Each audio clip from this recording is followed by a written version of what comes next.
Good evening friend, मैं मनीष कुमार भोज आप सभी लोगों का अपने YouTube channel Uttarakhand online classes में हार्दिक स्वागत करता हूं। दोस्तों, मैं आज जिस मुद्दे पर चर्चा करने जा रहा हूं, जो श्रृंखला आपके सम्मुख से लेकर उपस्थित हुआ हूं, ये उन तमाम मेरे भाई बहनों के लिए है जिनके द्वारा सहायक अध्यापक LT विषय के अंतर्गत ड्राइंग एंड पेंटिंग कला विषय के अंतर्गत जिन अभ्यर्थियों ने परीक्षा दी है।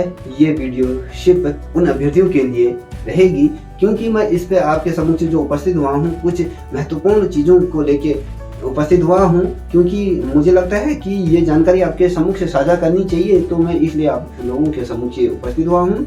कई अभ्यर्थी इस चीज़ को अन्यथा ना ले जाए कि भैया ये फालतू में अपने व्यूज बढ़ाने के लिए या अपना सब्सक्राइबर बढ़ाने के लिए बार बार उपस्थित हो जाता है। मेरा ऐसा कोई भी उद्देश्य नहीं है, क्योंकि मैं ऑलरेडी क्या हूँ, एक पर्वतारोहण समवर्ग के अंतर्गत मैं कार्यरत हूँ। मुझे इन चीज़ों से कोई फर्क नहीं पड़ता है कि यूट्यूब से मुझे कितना बेनिफिट होगा या कुछ नहीं। मेरा तो ये है कि मोटो है कि भैया यहाँ पर लोगों को अपने माध्यम से कुछ जानकारी प्राप्त कर सकूँ या प्रतियोगिता परीक्षाओं की तैयारी करा सकूँ। इस उद्देश्य से इस चैनल को निर्मित किया गया था। आप ये मत सोचिएगा कि भैया ये तो अपना व्यूज बढ़ाने के लिए, हमारा दिमाग खराब करने के लिए ये चीज़ करे। ठीक है, आइए शुरुआत करते हैं। आज का अपना जो टॉपिक है वो टॉपिक क्या है, जो ड्राइंग विषय के अंतर्गत जो ये वर्तमान समय में जो केस हाईकोर्ट में चल रहा है, क्या इसमें क्या संभावनाएं बन रही हैं। और आपको एक चीज मैं याद दिला दूं, उत्तराखंड अधीनस्थ सेवा चयन आयोग द्वारा या कहें माध्यमिक शिक्षा विभाग के माध्यम से एक गजट नोटिफिकेशन जारी हुआ था, जो एक अधिसूचना जो जारी हुआ था, उसके संबंध में मैं आपसे चर्चा करने वाला हूँ। इसमें स्पष्ट रूप से आज मैं आपके सम्मुख से स्पष्ट कर दूंगा कि ये जो केस है किसके पक्ष में जाएगा। मैं 100% शेयर होके इस चीज़ को बोल रहा हूँ। उससे पहले मैं आप लोगों के लिए छोटी सी बात आपके सम्मुख से रखना चाहूँगा। देखिए, जिंदगी खेलती भी उसी के साथ है जो खिलाड़ी बेहतरीन होता है। ठीक है, फिर से मैं दोहरा रहा हूँ, जिंदगी खेलती भी उसी के साथ है जो खिलाड़ी बेहतरीन होता है। दर्द सबके एक से होते हैं, मगर हौसले क्या होते हैं, सबके अलग अलग होते हैं। ठीक है, हर कोई हताश होकर बिखर जाता है। ठीक है, हर कोई हताश होकर बिखर जाता है, तो कोई क्या होता है, संघर्ष करके निखर जाता है।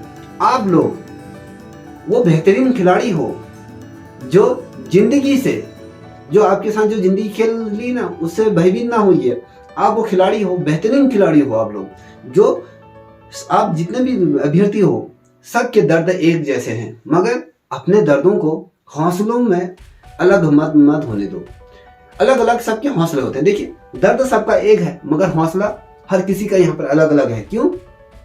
मैंने इस के माध्यम से मैं उन तमाम अभ्यर्थियों को एक मैसेज कन्वे करना चाह रहा हूँ। कई अभ्यर्थियों का मेरे पास पर्सनली फ़ोन आए हुए हैं। बहुत बार कहा गया है व्हाट्सएप के माध्यम से या पर्सनली कॉल के माध्यम से या फेसबुक के माध्यम से, अन्य जितने भी सोशल मीडिया के प्लेटफॉर्म हैं, उनके द्वारा मुझसे बार ये रिक्वेस्ट की जा रही है या मेरे से बात करने की इच्छुक है। मैंने कई अभ्यर्थियों से जो बात करा है, बहुत ज़्यादा निराशा आप लोगों के अंतर आ चुकी है। दोस्तों, बिल्कुल भी निराश मत होइएगा। ठीक है, यहाँ पर मैं क्या कह रहा हूँ, ना बीएड ना नॉन बीएड, यहाँ पर कुछ मत नहीं देख रहा हूँ। यहाँ पर आप सब लोग एक हो, सब लोगों ने मेहनत की है, सब लोग परीक्षार्थी हो, सब ने क्या किया, इस परीक्षा को कहीं ना कहीं दिया है। जिन अभ्यर्थियों को यहाँ पर सिलेक्शन होना होगा, वो निश्चित तौर पे चाहे बीएड वालों के पक्ष में जाए या नॉन बीएड वालों के पक्ष में जाएगा, सिलेक्शन होके रहेगा। ठीक है, आप बिल्कुल भी निराश नहीं। मैंने देखा, इन टॉपिक को मैं बाद में शुरुआत करूंगा, थोड़ा सा आप लोगों से मैं वार्तालाप करना चाह रहा हूं,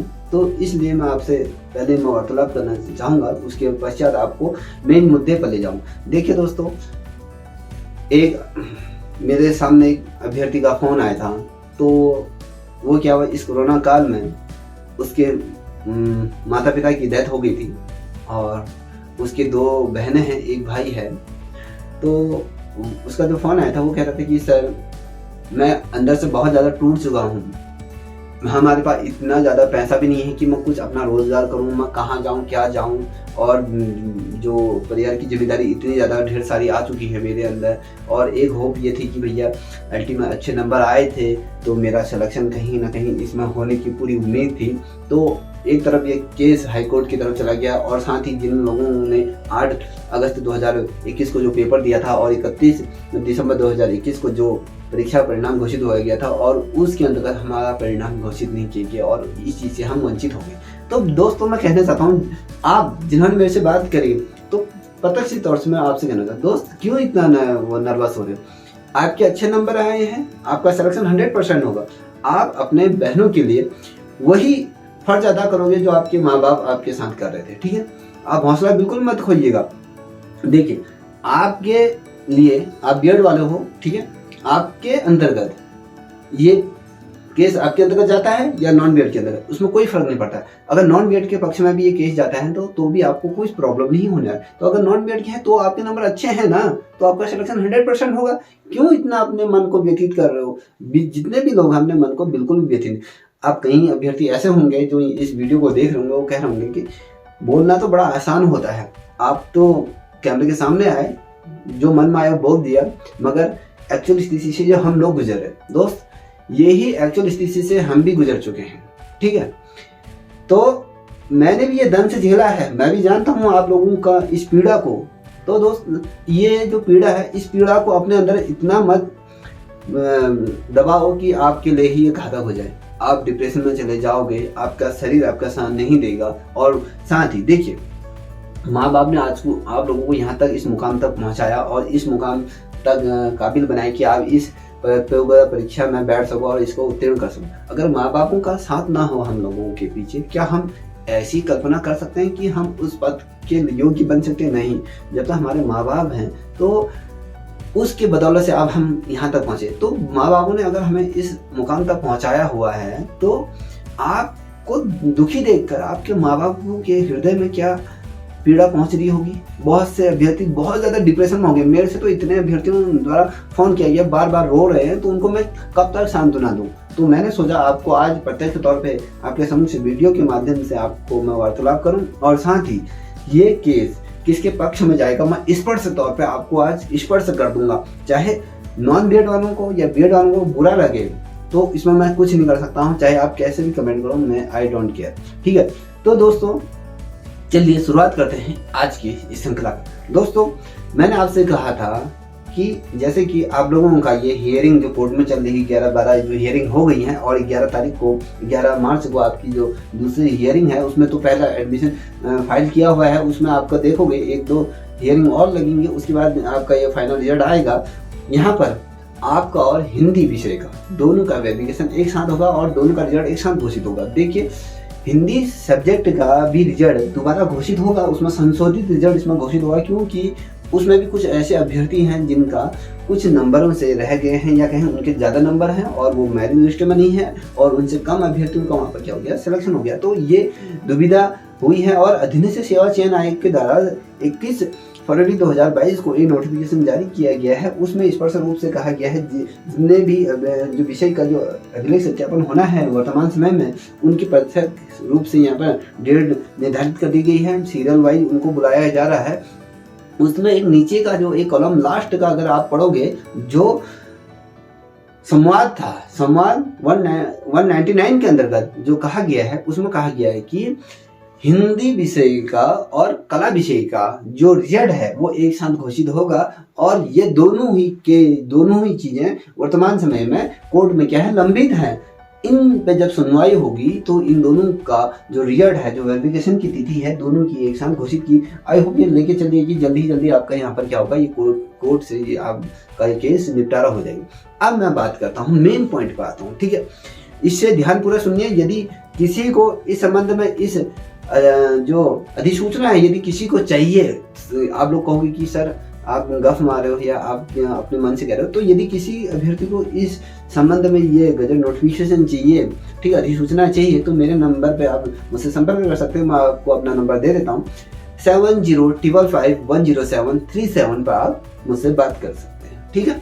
फिर से दोहरा दे रहा हूँ, 7055510737, ठीक है? इस पे आपको मैं व्हाट्सअप कर दूंगा यदि आपको चाहिए। तो यदि कोई मुझसे पर्सनली बात करना चाहता है तो आप लोग इस पे बात कर सकते हैं। आइए दोस्तों शुरुआत करते हैं आज के बारे में जो मैं बात कर रहा हूँ। देखिए दोस्तों, एक अधिसूचना जारी हुई थी उत्तराखंड अधीनस्थ सेवा चयन आयोग द्वारा इसे सदन में या कहें मुख्यमंत्री के माध्यम से इसे सदन में लाया गया और इस सदन में लाने के पश्चात इसे राज्यपाल के सम्मुख से प्रस्तुत किया गया था, इसको सत्यापित कर दिया गया था। ठीक है, अब जब राज्यपाल के पास ये गया, इस पे जो चीजें अमेंडमेंट की गई थी कॉन्स्टिट्यूशन के अंतर्गत, ठीक है, भारतीय संविधान के संशोधन के अंतर्गत इसमें संशोधन हुआ है। तो क्या संशोधन हुआ उस पर थोड़ा जानते हैं।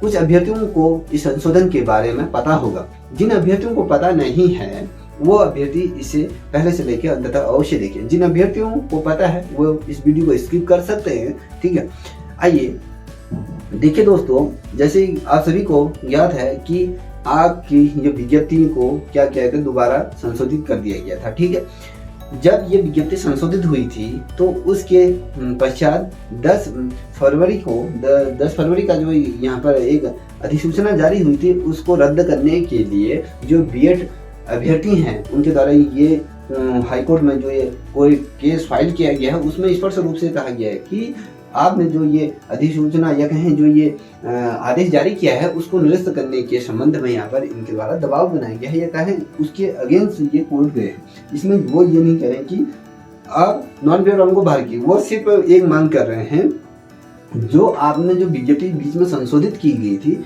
उस संशोधन पे जो आदेश आपने शासन स्तर पर जो जारी किया है उस आदेश को आप क्या करें, निरस्त कर दीजिए। तो उसके अगेंस्ट ये कोर्ट गए हैं। ठीक है, अब ये आदेश निरस्त होगा या नहीं होगा इस पे हम अभी लास्ट में चर्चा करेंगे। दोस्तों, उससे पूर्व आपको मैं स्पर्श करा दूं, जिसमें उत्तराखंड के अंतर्गत जो सहायक अध्यापक LT का जब विज्ञापन प्रकाशित हुआ था तो उसमें जो इसमें अर्हताएं दी गई थी, इसमें बीएड कंपलसरी कर दिया गया था। इसके अगेंस्ट आपको याद होगा तो इसके अगेंस्ट जितने भी नॉन बीएड वाले हैं, जिनके द्वारा जो नॉन बीएड में उनको भी नहीं कह रहा हूँ, जिनके द्वारा इसके अंतर्गत जो बीएड नहीं किया गया है मगर ड्राइंग से MA भी किया है उन्होंने, मगर उनको ये पता था कि इसमें बीएड नहीं मांग रहे हैं, तो उन अभ्यर्थियों ने या कहें कुछ ऐसी प्राइवेट स्थिति या ऐसे हम मिडिल फैमिली के, तो बहुत से लोग क्या करते हैं नहीं कर पाते हैं। जिन अभ्यर्थियों ने किया है वेल एंड गुड है। ठीक है, तो उन सभी अभ्यर्थियों द्वारा जो MA किया हुआ है ड्राइंग से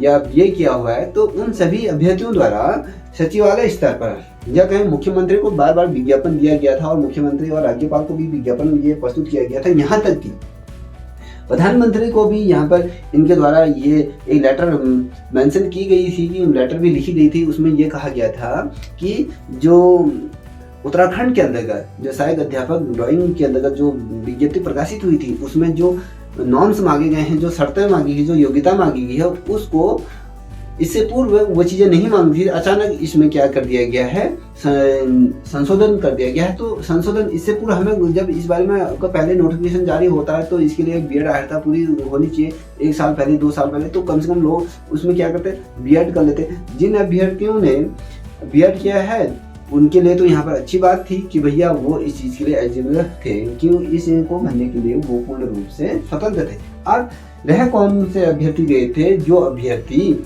ने MA किया था और जो BA किया था, वो अभ्यर्थी परीक्षा के फॉर्म को भरने से वंचित हो गया। तो इस वजह से मुख्यमंत्री ने उस समय वर्तमान मुख्यमंत्री जो थे त्रिवेंद्र सिंह रावत जी ने इसको, ठीक है, जो बीएड और जो MA और प्लस BA स्नातक के अंतर्गत इसमें जो बीएड की अर्हता थी उसको समाप्त करने का यहाँ पर एक प्रस्ताव बनाया था, जो उन्होंने जो सचिवालय स्तर पर या सचिव स्तर पर इसको फॉरवर्डिंग किया था। उसके बाद इसे सदन में लाया गया, सदन पर भी इसमें चर्चा हुई थी और सदन पर चर्चा होने के पश्चात दोस्तों इस आदेश को राज्य महामहिम राज्यपाल के पास इसको देखिए, ये सारा चीज मैं आपके समक्ष पूरे साक्ष्यों के साथ मौजूद होता हूँ। मैं वैसे कुछ आपसे फालतू बात नहीं करता हूँ। देखिए, बहुत से लोग ऐसे होते हैं कि जो लोग अपने चैनल के माध्यम से आपको बरगलाते होंगे, मगर मैं इस प्रकार से नहीं हूँ। मैं वीडियो अपने पुख्ता साक्ष्यों के साथ आपके समक्ष लाता हूँ, तभी मैं आप पे डिस्कस करता हूँ। ठीक है,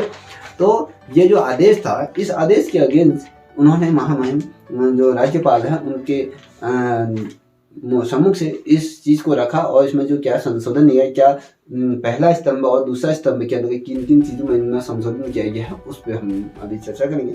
देखिए, जब अभ्यर्थियों द्वारा इस पे मुख्यमंत्री से कहा था कि हमें भी इसमें मौका मिलना चाहिए, तो उसमें क्या करती थी, एक नोटिफिकेशन जो जारी किया गया था, जो मैं आपसे कह रहा था जिस आदेश को निरस्त करने के लिए कोर्ट में ये केस चल रहा है, तो उसके अगेंस्ट में वो आदेश जारी कर दिया गया था, जिसमें दोबारा इसमें किया गया था, अप्लाई करवाए गए थे, सभी को इसमें अप्लाई करवा दिया गया था, क्योंकि ये सरकार द्वारा कराया गया है। ठीक है, ये सरकार द्वारा क्या कर दिया गया, अप्लाई करा दिया गया, तो उसमें सभी अभ्यर्थियों ने इसको फॉर्म फिलअप किया है। ठीक है, अब यहाँ पर ना बीएड वालों की गलती है ना नॉन बीएड वालों की, सबने अपने अपने स्तर की मेहनत की है। दोस्तों अब मैं बात करता हूँ, ठीक है, जो ये आदेश था उस आदेश के बारे में मैं आपको बताना चाहूंगा। देखिए दोस्तों, जो ये आदेश जारी किया गया था, ये 25 फरवरी 2021 को ये आदेश जारी किया। मैंने कहा था आपसे कि 10 फरवरी के आसपास वो आदेश जारी हुआ था। इससे पूरे की वीडियो मैंने आपको समझाया है। 10 फरवरी के आसपास वो आदेश जारी हुआ था। उसके आदेश जारी होने के बजाय वो समस्त चीजें राज्यपाल के सम्मुख से इन चीजों को फुटा किया गया था।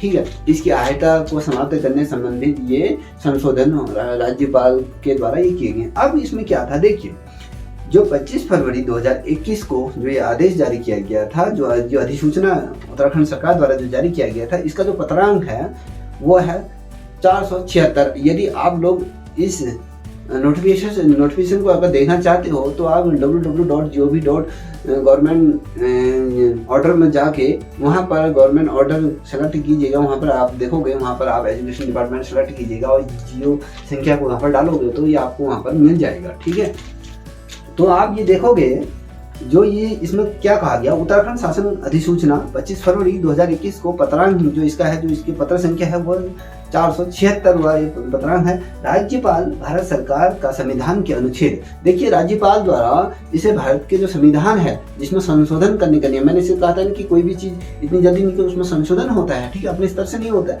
अब यहाँ पर क्या कहा गया था कि सरकार ने क्या कहा था अपना पक्ष जब कोर्ट में रखा, तो इस बारे में तो हमें कुछ पता ही नहीं भैया।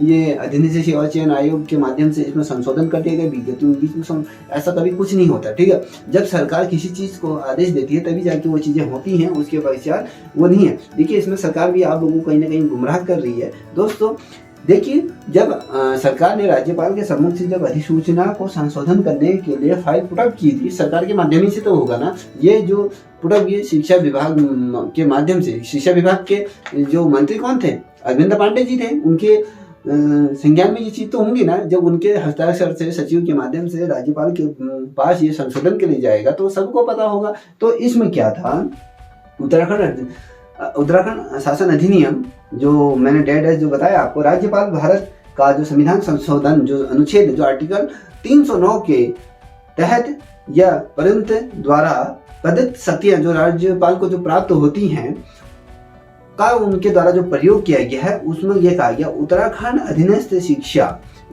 इसके अंदर जो ब्रैकेट में ये लिखा गया है, जो प्रशिक्षित स्नातक श्रेणी की जो सेवा निम्नावली है, 2014 की जो सेवा निम्नावली है, उसमें प्रत्युत्तर संशोधन किया जाता है। देखिए 2014 की जो शिक्षा निम्नावली थी, जो स्नातक स्तर की जो भर्ती होती है, जिसे हम शायद अध्यापक कहते हैं, उसकी निम्नावली जो 2014 की जो निम्नावली थी, उसमें यहाँ पर राज्यपाल द्वारा अनुच्छेद 309 के माध्यम से यहाँ पर संशोधन किया गया है। ठीक है, अब संशोधन क्या किया गया है, 2 स्तर पे इसमें संशोधन किया गया है, वो देखेंगे। देखिए प्रारूप में जो संशोधन किया गया, प्रारूप 1 के अंतर्गत जो संशोधन किया गया है, उसमें देखेंगे जो सेवा निम्नावली 2021 उसके बाद जो जारी हुई, उसमें भी संशोधन हुआ है। देखिए जो 2014 की जो सेवा निम्नावली थी, उसमें तो संशोधन करने के उपरांत 2021 में जो सेवा निम्नावली बनी थी, उसमें भी इसमें संशोधन किया गया, क्योंकि उससे पूरे 2014 की जो सेवा निम्नावली थी वो एज इट इज 2019 में भी वो रही थी, तो 21 में भी, तो उसमें भी उसमें संशोधन किया गया। 2021 में इसमें संशोधन किया गया। ठीक है, सेवा निम्नावली कब की थी, 2014 की। संशोधन कब हुआ, 2021 में, जब ये सारा कुछ चल रहा था। देखिए अगर सरकार को इस बारे में पता नहीं होता तो संशोधन कौन करता है भाई, संशोधन तो सरकार ही करेगी ना, सरकार के माध्यम ही से तो जो संविधान के जो आर्टिकल हैं उसके अगेंस्ट में तो संशोधन हो गया। ये तो नहीं कि सरकार को पता नहीं। जिस प्रकार से सरकार ने हाई कोर्ट में अपना पक्ष रखा कि भैया हमें तो इस बारे में कुछ पता ही नहीं है, तो कोर्ट भी एकदम क्या हो गया था, कोर्ट भी एकदम हक्का बक्का हो गया था। तो भैया क्या चीज हुई, भैया सरकार कह रही कि भैया हमने तो इसमें संशोधन के आदेश नहीं दिए थे, और दूसरी तरफ इसमें संशोधन भी हो गया। क्या अधीनस्थ सेवा चयन आयोग एक ऐसी बॉडी होती है जो सिर्फ एग्जाम कंडक्ट कराती है, और उसमें जो लोग चुन के आते हैं उनको क्या करती है, उनको ये चुनती है। चुनने के बाद उनके अभिलेख सत्यापन करती है। अभिलेख सत्यापन करने के पश्चात शासन स्तर से ही इनकी नियुक्ति पत्र जारी होते हैं। देखिए, कभी आपने देखा कि जो आप लोगों का जो नियुक्ति पत्र जारी होगा तो वो अधीनस्थ सेवा चयन आयोग के माध्यम से नहीं होगा, ये होगा उत्तराखंड एजुकेशन school.education.uk.gov.in में। आपका यहाँ पर देखोगे, आप लोगों की संपूर्ण रूप से यहाँ पर आपका जिन लोगों का सिलेक्शन होगा, जिन लोगों का यहाँ पर एडमिट या कहें नियुक्ति पत्र जारी होगा, ये होगा आपका www.school.education.gov.in में। यहाँ पर आपका यहाँ पर लिखा रहेगा सहायक अध्यापक के लिए नियुक्ति पत्र। वहाँ पर आप जाओगे तो वहाँ से आप प्रिंट आउट करोगे या आपके पते पर भेजेंगे, नहीं आजकल जो ऑनलाइन है उसके माध्यम से आप उसको निकालोगे, और निकालने के बाद जिस विद्यालय में आपका सिलेक्शन होगा उस विद्यालय में आप वहाँ जाओगे। ठीक है, अब ये कौन कर रहा है? ये तो अधीनस्थ सेवा चयन आयोग नहीं करता, ये तो सरकार का एक प्राथमिक उपक्रम है जो एग्जाम कराता है। एग्जाम में जो अभ्यर्थी निकलता है उनका साक्षात्कार लेता है, ये जो भी इत्यादि होता है उनकी एक तो ये बॉडी है, और कार्य कौन कर रहा है? पूर्ण रूप से सरकार कर रही है। ठीक है, अब जो ये संशोधन हुआ था प्रारूप 1 के अंतर्गत जो नियम 5 है उसमें जो संशोधन किया गया है, वो संशोधन इस प्रकार से, देखिए, उत्तराखंड अधीनस्थ शिक्षा ये प्रशिक्षण स्नातक श्रेणी सेवा नियमावली 2014 में, ठीक है, इसे ध्यान से सुनिएगा, सेवा नियमावली 2014 में नीचे दिए गए स्तंभ 1 में क्या है, दिए गए नियम 1 में, जो स्तंभ 1 में है जो नियम दिए गए, जो नियम है उसमें 1 में नियम 8 के उपक्रम 1 में, उपनियम 1 में खंड, जो इसका भाग खंड होता है, खंड 5 में देखिए कितना बड़ा संशोधन हो रहा है। देखिए, पहले तो आपके जो नियम है आर्टिकल 309 के अंतर्गत इनमें संशोधन हुआ। अब इसके जो प्रारूप 1 में जो 2021 में जो शिक्षा नियमावली उसमें संशोधन करने के पश्चात, और नियम 5 के अंतर्गत जो संशोधन हुआ है, ये नियमावली 2014 के नीचे जो एक कॉलम बनाया गया है, कॉलम 1 में नियम 8 के अंतर्गत, और अधिनियम उपनियम जो है इसका 1 के अंतर्गत, और खंड 5 में इसमें दिए गए नियमों के स्थान पर स्तंभ है इसके 2, उसमें दिया गया नियमों में संशोधन इसमें कर दिया गया। ठीक है, अब वो संशोधन क्या है मैं आपको बताता हूँ। देखिए, पहला स्तंभ और दूसरे स्तंभ में, देखिए जो पहला स्तंभ है इसको ध्यान से देखिएगा। जो पहला स्तंभ है दोस्तों, पहला स्तंभ में जो अर्हताएं हैं, जो योग्यताएं हैं, उनके बारे में जिक्र किया गया है, और स्तंभ 2 में संशोधन किया गया है। देखिए, अभी वर्तमान समय में जो आपकी जो विज्ञप्ति जारी हुई थी पहले, उसमें एजिटिव जो नियम इसमें दिए गए हैं वही नियम उसमें भी थे, उसमें भी वो शर्तें थी, योग्यताएं थी, उसी आधार। अब इन योग्यता और इन नियमों को यहाँ पर संशोधन करके स्तंभ 2 में इसमें संशोधन कर दिया गया है। क्या संशोधन किया गया है? देखिए, नियम 8 में संशोधन किया गया है। देखिए, मैंने कहा ना नियम 8 में संशोधन किया है, उपनियम 5 और खंड घ इसमें किया गया है। ठीक है, 5 में इसमें क्या गया, संशोधन किया गया है। अब देखिए, स्तंभ 1 में क्या कहता है, ये जो नियम है ये बीए नियम कहा जाता है, इसे विद्यमान नियम भी इसे कहा जाता है। अगर हम संविधान की भाषा में यदि हम कहें तो स्तंभ 1 आर्टिकल 309 में ये इसके बारे में बात कर रहा हूँ। तो इसमें क्या है, पहला जो शर्त है इसमें जो अल्टी वर्ग के अंदर जो योग्यता रखी है उसके बारे में बात कर रहा हूँ। ठीक है, इसमें योग्यताओं के बारे में बात किया है, जो आपके जो नोटिफिकेशन जारी हुआ था पूर्व में उससे रिलेटेड ये क्या है, ये योग्यताएं हैं। उस पर देखिए, इसमें क्या रहा है, भारत में पहला जो स्तंभ है उसमें जो कहा गया, इसके बाद जो मैं दूसरा स्तंभ बताऊंगा वो संशोधन वाला है। ठीक है, जो पहला स्तंभ है ये कह रहा है, भारत में विधि द्वारा स्थापित किसी भी विश्वविद्यालय में ड्राइंग या पेंटिंग ऑब्लिक फाइन आर्ट या पेंटिंग या विजुअल आर्ट पेंटिंग विषय से क्या होना चाहिए, आपका स्नातक होना चाहिए। आप सभी को ये पता है। ठीक है, अब दूसरा पॉइंट क्या है इसका, ये कह रहा है किसी भी राज्य की या फिर सरकार से मान्यता प्राप्त संस्थान से या महाविद्यालय से क्या होना चाहिए, बीएड की उपाधि होनी चाहिए। ऐसा पहले आपका जो नोटिफिकेशन जारी हुआ था ये स्पष्ट रूप से लिखा था ना, दूसरा पॉइंट इसमें स्पष्ट से लिखा है। देखिए, किसी भी राजकीय या सरकार से मान्यता प्राप्त विश्वविद्यालय प्रशिक्षण संस्थान से आपका बीएड के जो अर्हता है वो डिग्री आपके पास उपाधि होनी चाहिए, ठीक है। अथवा क्या किया गया था इसमें, देखिए फिर उसके बाद अथवा जो आया था वो कह रहा है राष्ट्रीय अध्यापक शिक्षा परिषद, राष्ट्रीय अध्यापक शिक्षा परिषद से मान्यता प्राप्त किसी भी संस्थान से कला विषय में क्या है बीएड की जो अर्हता है न्यूनतम 4 वर्ष की उपाधि ये होना अनिवार्य था इसमें, ठीक है। अब मैं थोड़ा सा इसमें आपको बताना चाहूँगा, जो एनसीईआरटी के जो मानक हैं उसमें अधिकांश ये कहा गया है जो प्रयोगात्मक जो विषय होते हैं उसमें कहीं पर भी जो बीएड का जिक्र नहीं किया गया है, क्योंकि इसमें आप देखोगे, क्योंकि आप लोगों का जो चयन होगा दोस्तों वो आपका हाई स्कूल या फिर प्रवक्ता संबोधन के अंतर्गत यहाँ पर जो होगा। देखिए, आपको मैं स्पष्ट कर दूं, देखिए प्रयोगात्मक सब्जेक्ट क्या होता है, पहले आप इसको स्पष्ट कीजिए। आप जो बीए इत्यादि में करते हो ना वो चीज़ अलग होती है, और जो स्नातक जो आप जो माध्यमिक शिक्षा के अंतर्गत जब आते हो तो उसमें क्या नॉर्म्स होता है हाई स्कूल और इंटर का, मैं आपको बता देता हूँ, उसको भी स्पष्ट करा देता हूँ। देखिए 100 नंबर का यहाँ पर क्या होता है, पेपर होता है हाई स्कूल, जो कक्षा 6 से लेके आपके हाई स्कूल तक का जो रहता है, ठीक है। उसके बाद प्रवक्ता संबोधन की लेक्चर की बात बताऊँगा, उसमें क्या होता है 100 नंबर का पेपर होता है। 100 नंबर में से 80 नंबर आपके क्या होते हैं, प्रयोगात्मक होता है। भैया अब इसमें प्रयोगात्मक 80 नंबर का प्रयोगात्मक होता है, तो कहीं पर भी आप देखोगे बीएड के अंदर कहीं पर प्रयोगात्मक चीजों को यहाँ पर वर्णित किया गया है क्या, उस पर कहीं पर प्रशिक्षण होता है, नहीं होता है। जितने भी अभ्यर्थियों द्वारा जो ये बीएड किया हुआ है उसमें वो या सामान्य भाषा से या एसएसटी से या इंग्लिश से उन्होंने किया होगा, ठीक है। वो वहाँ पे कहीं भी कला से रिलेटेड कोई चीज़ें नहीं आती, मैं स्पष्ट से आपको बता देता हूँ, ठीक है। जो बीएड वाले हैं वो बिल्कुल बुरा ना माने इस चीज़ को। और वो कहता है जो एनसीईआरटी के जो मानक है उसमें कहता है कि अधिकांशतः जितने भी प्रयोगात्मक चीज़ें होती हैं विषय से रिलेटेड उसमें क्या होता है बीएड क्या आता है, नहीं मांगी जाती। आप देखिए 80 नंबर का आपका प्रयोगात्मक हुआ, 20 नंबर का आपका क्या होता है जो प्रोजेक्ट वर्क इत्यादि होता है। उसी प्रकार से आप यदि आप लेक्चरशिप के लिए अप्लाई करोगे, आप देखोगे जब आप विद्यालय में जाओगे तो उसमें क्या होता है जो लेक्चरशिप का होता है उसमें क्या होता है आपका 100 नंबर का पेपर होता है, 70 नंबर का आपका यहाँ पर क्या होता है प्रयोगात्मक होता है, 70 नंबर का प्रयोगात्मक होता है दोस्त। उसमें 30 नंबर का आपका क्या होता है सिद्धांतिक होता है, 30 नंबर, मात्र 30 नंबर का सिद्धांतिक होता है। तो यहाँ पर बीएड की कहाँ पर जरूरत पड़ती है, मुझे नहीं लगता कि ड्राइंग विषय के अंतर्गत बीएड की इतनी महत्वता है, ठीक है।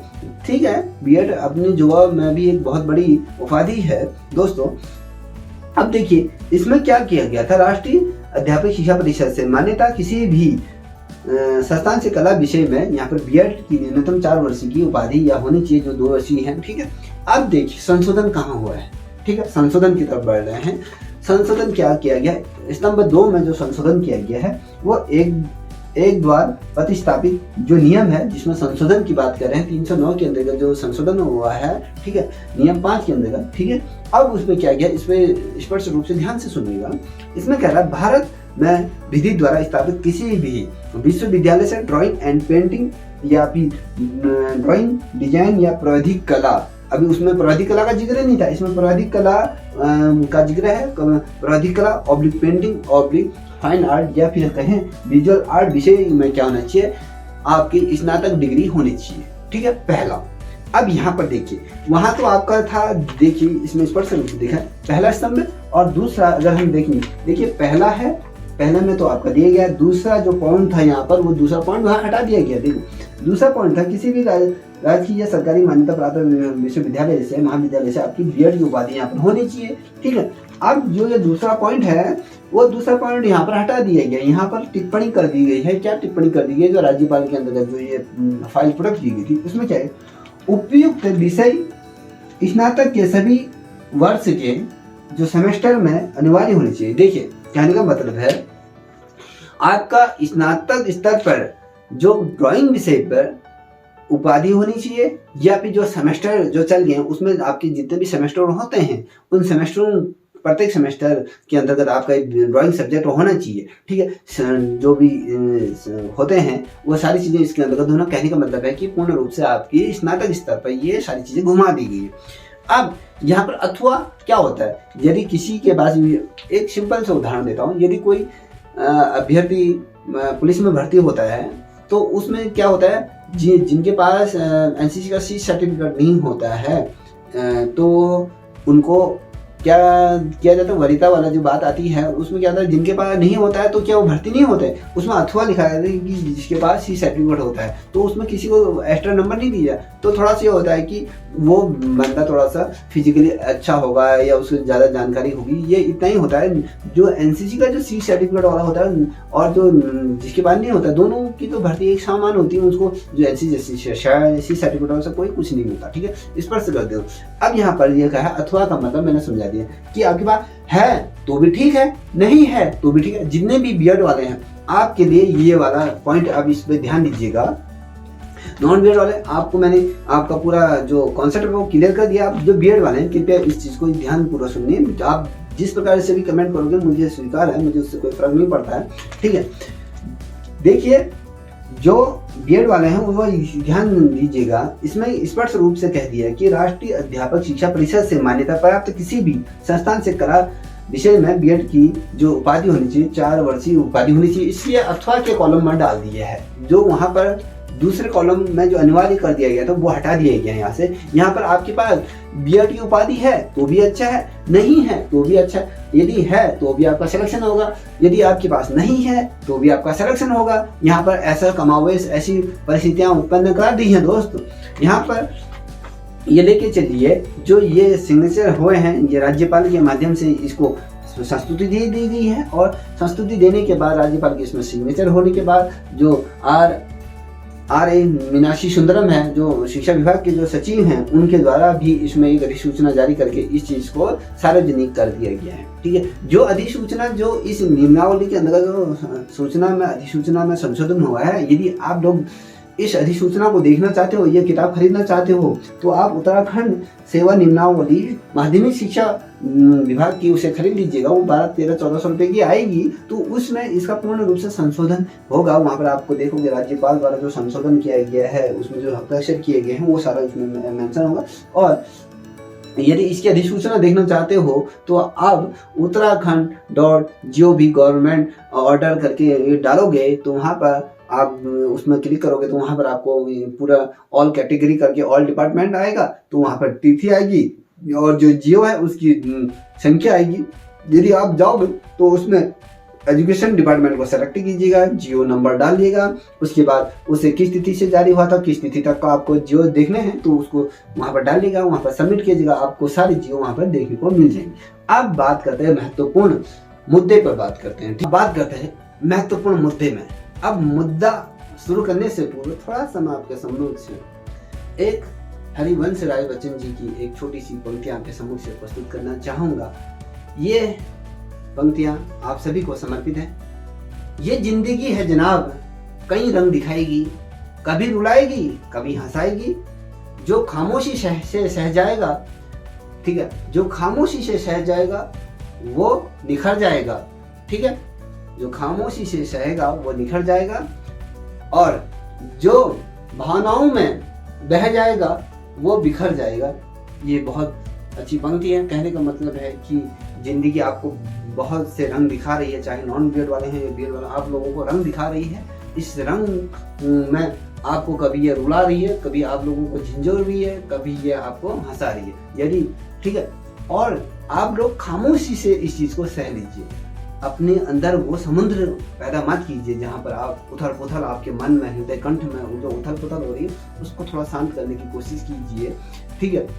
उसे सहोगे तो क्या होगा, निखर जाओगे। अगर इन भावनाओं में बह जाओगे, ना आप अंदर अधिक रूप में रहोगे, आप फ्रस्ट्रेशन में रहोगे या मानसिक तनाव आप पे ज़्यादा और डिप्रेशन में ज़्यादा रहोगे, तो ऐसा समय आएगा ना आप घाट के रहोगे ना घर के रहोगे। इसलिए आप लोगों से विनती करता हूँ दोस्त कि इस जो आपने जो संपूर्ण रूप से जो समुद्र अपने सर पे, अपने हृदय कंठ पे जो उठा के रखा है उसे शांत कीजिए। शांत करोगे तो कहीं ना कहीं स्वयं आपके अंदर गत आएगा, सहने की शक्ति आएगी। देखिए अब मैं बात जो कर रहा हूँ आपसे कि ये जो हाईकोर्ट के अंतर्गत जो ये संपूर्ण रूप से ताना बाना बुना जा रहा है, ये केस किस दिशा को मोड़ रहा है या किसके पक्ष में ये झुकेगा, मैं स्पर्श कर दूं। आज आपको इस वीडियो के माध्यम से कह रहा हूँ, जिस दिन इस का रिजल्ट आएगा तो आप लोग कृपया कर मुझे पर्सनली फ़ोन से या कहें इस चैनल के माध्यम से अपना बताइएगा कि सर मैंने क्या कहा था और ये क्या हुआ। ठीक है, मैं आप लोगों को गुड विशेष देता हूँ कि आप सभी लोगों का यहाँ पर चयन हो। यहाँ पर मेरे लिए 5 उंगलियाँ हैं, बराबर है, चाहे नॉन बीएड वाले हैं, बीएड वाले हैं, सबके लिए मेरे दिल में वो संवेदना, वो सद्भावनाएँ हैं। और आप सभी को यहाँ पर सिलेक्शन होगा। देखिए, यदि बीएड वाला है कोई, ठीक है, अगर नॉन बीएड, अगर बीएड वाले का अगर माने तो 2 पल के लिए नॉन बीएड को हटा देते हैं, तो अगर जिसने बीएड किया है दोस्त, अगर आप जो वो कट ऑफ जो बनेगी, अगर आप उसको कंप्लीट नहीं करते हो तो भी आपका सिलेक्शन नहीं होगा। यदि नहीं करते हो, अगर नॉन बीएड भी कर दिया जाए तो भी अगर नहीं करते तो क्या फायदा बीएड किया होगा। अगर बीएड वालों का क्या होता है, बीएड वालों के दिमाग में एक चीज स्पष्ट रूप से है आप सभी लोगों का, तो भैया यहाँ पर क्या होगा, ज्यादा मेरिट नहीं जाएगी, ज्यादा हाई मेरिट नहीं जाएगी कि हमारा 70 से 75 के आसपास या 65 के आसपास सिलेक्शन हो जाएगा। बिल्कुल भी ऐसा अपने दिमाग में मत सोचिएगा। जो सब लोग अपने अपनी यहाँ पे मेरिट लिस्ट या कहें कट ऑफ डाल रहे हैं यूट्यूब, उस पर बिल्कुल बिलीव नहीं कीजिए। देखिए, जो कट ऑफ जो जारी होगी वो अधिनियम सेवा चयन आयोग जो सटीक जो कट ऑफ जारी होगी वही जारी कर सकता है। हम तो यहाँ पे क्या होता है, एक अनुमान लगाते हैं कि भैया इसके अंतर्गत रहेगी। ठीक है, तो ये जो केस जिस दिशा को जो मोड़ेगा, उससे पूर्व बहुत महत्वपूर्ण बात करने जाऊंगा, क्योंकि बहुत से अभ्यर्थियों का यहाँ पर ये बार देखिए दोस्तों, चाहे नॉन बीएड वाले हैं जो बीएड वाले, कृपया इस जो केस आपका चल रहा है ना, आप इसमें अपना पैसा बिल्कुल भी मत दीजिए। बीच में ऐसे मेडिनेटर लोग पड़ गए हैं इस केस के अंतर्गत, जहां पर आपसे लोगों से पैसा लिया जाएगा, वो अपने निजी हित के लिए उसका प्रयोग करेंगे और आपको यहाँ पर गुमराह किया जाएगा। अगर इस प्रकार जो डिसीजन होगा, तो अगर डिसीजन होना होगा तो यहाँ प्रत्यक्ष तौर पर इसका डिसीजन होगा। पैसा बिल्कुल भी मत दिए कि भैया हम इस बीएड वाले दिमाग में मत बैठाइए कि भैया हम पैसा इकट्ठा। देखिए, पहले तो सबसे पहली बात है तो यहाँ पर ये देख लीजिए कि पोस्ट कितने, 250 पोस्ट, 250 पोस्ट में 250 लोग ही तो होंगे। अगर नॉन बीएड वालों को भी लगा दिया तो 250 ही तो होंगे। आप कितना पैसा दोगे? ठीक है, अब लोग कह रहे हैं कि भैया सुप्रीम कोर्ट में अगर आप 5,000 रुपये भी अगर 250 लोग दोगे ना, तो सुप्रीम कोर्ट के लिए केस फाइल करने के लिए इतना पैसा इकट्ठा नहीं होगा। कोई भी अगर मेरे से कहेगा भैया 5,000 रुपये दो, मैं भी नहीं दे पाऊंगा। मुझे विश्वास किया है भैया, क्या विश्वास है कि मैं उस केस को जीतूंगा, ऐसी धारणाएं होती। अब मैं आपको बता देता हूँ, जो सबसे बड़ा यहाँ पर अभी जो उत्तराखंड में जो संगठन बना हुआ है, उपनल जो संगठन जो बना है, जिन्होंने रजिस्ट्रेशन किया हुआ है, वो हाईकोर्ट में केस फाइल करने के लिए सुप्रीम कोर्ट के अंदर, ठीक है, उनकी भी इतनी हिम्मत नहीं बन पा रही। उनकी स्ट्रेंथ कितनी है आपको पता है? उत्तराखंड 12,000 स्ट्रेंथ अभी वर्तमान समय में उनकी है। वो लोग अपने हक के लिए जो लड़ रहे हैं, वो तक 1,000 रुपये भी अगर 12,000 लोग जमा कर रहे हैं ना, तो भी उस केस को ये सुप्रीम कोर्ट में फाइल नहीं कर पा रहे। बहुत धन बल का उसमें प्रयोग होता है, उसके पीछे लगना पड़ेगा। कौन लगेगा आपके इस केस के पीछे 250 पदों के लिए? मान लीजिए जो बंदा लग रहा है इस केस के अंदर, क्या उसको ये पता है कि मेरा सिलेक्शन इसमें हो जाएगा? ये भ्रांति अपने दिमाग में मत पालिए, बिल्कुल भी पैसा इधर उधर मत कीजिएगा। जो पैसा आपके माँ बाप आपको दे रहे हैं उसको हराम का पैसा खर्च मत कीजिए। जो डिसीजन होगा सरकार के स्तर पर और जो हाईकोर्ट सुप्रीम हाईकोर्ट जो देगा वो आपके हित के लिए देगा। चाहे इसमें जो डिसीजन आएगा, मैं स्पष्ट कर दूं, क्योंकि राज्यपाल द्वारा इसमें संशोधन कर दिया गया है। इसमें जो लास्ट में जो रिजल्ट जो घोषित होगा वो देखोगे आपके यहाँ पर पर्टिकुलर रूप से यहाँ पर बीएड की अहर्ता होगी, मगर अथवा के तौर पे होगी। ये बीएड की अहर्ता समाप्त नहीं कीजिए, इसमें अथवा के तौर पे है। जो संशोधन राज्यपाल के स्तर से हुआ है, उसी के आधार पर ये रिजल्ट घोषित होगा। यहाँ पर सभी को मौका मिलेगा, नॉन बीएड वालों दोनों को यहाँ पर मौका मिलेगा। ऐसा नहीं कि यहाँ पर नॉन बीएड वालों को बाहर कर दिया जाएगा, बीएड वालों को अलग से यहाँ पर दिया जाएगा। अगर बीएड वाले अगर सुप्रीम कोर्ट में भी जाते हैं तो भी इसमें कुछ नहीं होने वाला। मैं स्पष्ट कहता हूँ, क्योंकि संविधान के संशोधन आर्टिकल 309 के तहत इसमें संशोधन कर दिया गया है। तो सरकार इतना बड़ा तामझाम को दोबारा आप ये सोचोगे ये विज्ञप्ति निरस्त हो जाएगी, कभी नहीं होगी। इतना सोच के चलिए, आप 3 साल भी केस को लड़ोगे तो आप सोचोगे विज्ञप्ति निरस्त, कभी भी विज्ञप्ति निरस्त नहीं हो सकती क्या? ठीक है, इतना अपने दिमाग में बैठा लीजिए। जो बीएड वाले हैं और नॉन बीएड, आप दोनों का यहाँ पर आप दोनों को मौका मिलेगा। यहाँ पर कोई भी बाहर नहीं होगा। देखिए, बीएड वाले अपने दिमाग से ये सोच लीजिए, जो इतने 1000 लोग जो नॉन बीएड वाले हैं, उनकी भावनाओं को भी क्या करेगा, कोर्ट ठेस नहीं पहुंचाएगा और इस विज्ञप्ति को भी वो नहीं करेगा। वो बीच का रास्ता आपको जो राज्यपाल महामहिम राज्यपाल द्वारा दिए गया, जो गठन नोटिफिकेशन संशोधन कर दिया गया ना, आपके सेवा नियमावली में संशोधन कर दिया गया है। जो स्नातक स्तर की जो परीक्षाएं होती है तो उसके अंदर जब संशोधन कर दिया गया तो बात खत्म ना, कि केस को आप लोग खींचो जितना खींच सकते हो, ठीक है। अगर जितना केस खींचोगे आपका पैसा खर्च होगा। वकील तो क्या होता है, वकील को जितना लंबा ये केस खींचेगा उसकी घर की रोटी तो उसी से चलती है ना, ठीक है। वो अपना वो करेगा और ये केस पे डेट आएंगी और स्पष्ट रूप में आप दोनों का यहाँ पर सिलेक्शन होगा। अपने दिमाग से हटा दीजिए। मैं चाहे नॉन बीएड वाले हैं, नॉन बीएड वाले सोच रहे हैं हम सुप्रीम कोर्ट, हमारी इतनी भी हिम्मत नहीं है कि मैं खुले इस मंच के माध्यम से, इस सोशल मीडिया के माध्यम से आप ये समझ कह रहे हो, आप लोगों के भी इतने गट्स नहीं है कि इतनी हिम्मत नहीं है कि आप उठा के इस केस को सुप्रीम कोर्ट में, ठीक है। जिस दिन अगर आप लोग नॉन बीएड वाले इस केस को उठा के सुप्रीम कोर्ट में रख दोगे, उस दिन मेरे से बात करें, मुझसे पर्सनली फ़ोन करके इसमें बात करनी थी कि सर हमने आज वो करके दिखा दिया। मैं इस सार्वजनिक मंच से आप सभी लोगों से अपनी इन बातों के लिए क्षमा पर्सनली माफ़ी मांगूंगा कि मैंने जो तथ्य अपने मुंह से बोले हैं उनके लिए मैं आपसे क्षमा प्रार्थी हूँ। प्रत्यक्ष तौर पे माफ़ी मैं इस सोशल मीडिया के माध्यम से आपके लिए मांगूंगा। मैं स्पष्ट कहता हूँ, बीएड वाले भी सुप्रीम कोर्ट की सोच मत कीजिए। 250 लोग क्या सुप्रीम कोर्ट में जाओगे, कितना पैसा लो लोगे? कोई अभ्यर्थी से 5,000 रुपये दे देगा, 10,000, क्या जो 5-10,000 रुपये दे रहा है कि गारंटी देते हो कि आप उस बंदे का यहाँ पर सिलेक्शन होगा? आपको आपके नंबर ही पता नहीं। अगर आपके नंबर पता हो जाते, नंबर ठीक है पता है आप लोगों को, क्या आप उस मेरिट के अंतर्गत आ रहे हो? मेरिट लिस्ट सार्वजनिक कर दी क्या? उस मेरिट लिस्ट के अंतर्गत आ रहे हो। मगर मान लीजिए कोई 70 नंबर या 72 नंबर भी ला रहा है, वो बीएड वाला सुप्रीम कोर्ट के लिए केस है, दो 10,000 रुपये दो, फिर भी क्या होगा? कहीं पर ही कोई आपको प्रमाण पत्र दे रहा है कि आपका यहाँ पर सिलेक्शन होगा। ये नॉन बीएड वाला आप इस चीज को धारणा हटा दीजिए। यहाँ पर दोनों का सिलेक्शन होगा। जो अभ्यर्थी इस परीक्षा में अपनी काबिलियत के तौर दम पर उभरेगा वही बच्चे का यहाँ पर सिलेक्शन होगा और वही बच्चा अंततः इस जो वेरिफिकेशन अभिलेख सत्यापन में वही अभ्यर्थी देहरादून अधीन से सेवा चयन आयोग में अपने डॉक्यूमेंट के साथ जाएगा, इतना निश्चित है, ठीक है। देखिए, चाहे बीएड वाला के अंतर्गत अच्छे नंबर है उसका सिलेक्शन निश्चित तौर से होगा, चाहे नॉन बीएड वालों का अगर अच्छे नंबर है उसका सिलेक्शन होगा, ठीक है। यहाँ पर कोई वो नहीं है। देखिए, दोनों ने मेहनत, दोनों का समय बराबर मिला था, दोनों ने तो मेहनत बराबर की है ना। इसलिए मैं प्रत्यक्ष तौर से कह रहा हूँ कि आप दोनों का, मैं तो तहे दिल से ये चाहूँगा कि ये जो डिसीजन है कोर्ट आप दोनों के पक्ष में दे। इससे पूर्व मैंने आज अपने मुंह से ये भविष्यवाणी कर दी है कि ये जो केस जाएगा ये दोनों के पक्ष में जाएगा, दोनों लोग इसका लाभ लोगे और जो अच्छे नंबर इस पे लाएगा वही सिलेक्शन पाएगा, इतना निश्चित तौर पे। दोस्तों, चाहे नॉन बीएड वाले हैं बीएड वाले हैं, बिल्कुल भी मेरी बातों को अपने दिल पे ना रखिएगा, ठीक है। और यदि आप लोगों को मेरी बातों से अगर आपके हृदय को ठेस पहुंची होगी तो उसके लिए very I am so sorry.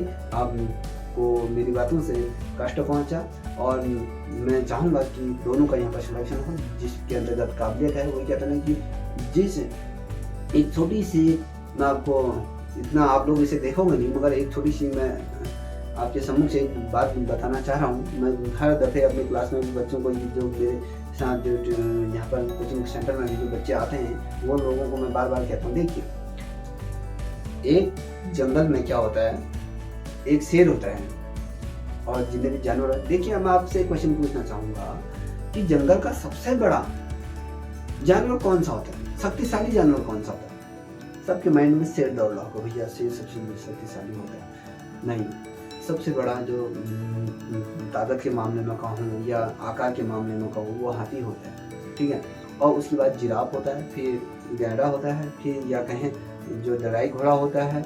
ये बड़े बड़े क्या होते हैं, बड़े विशालकाय, ताकत के मामले में भी बहुत अधिक शक्तिशाली होते हैं।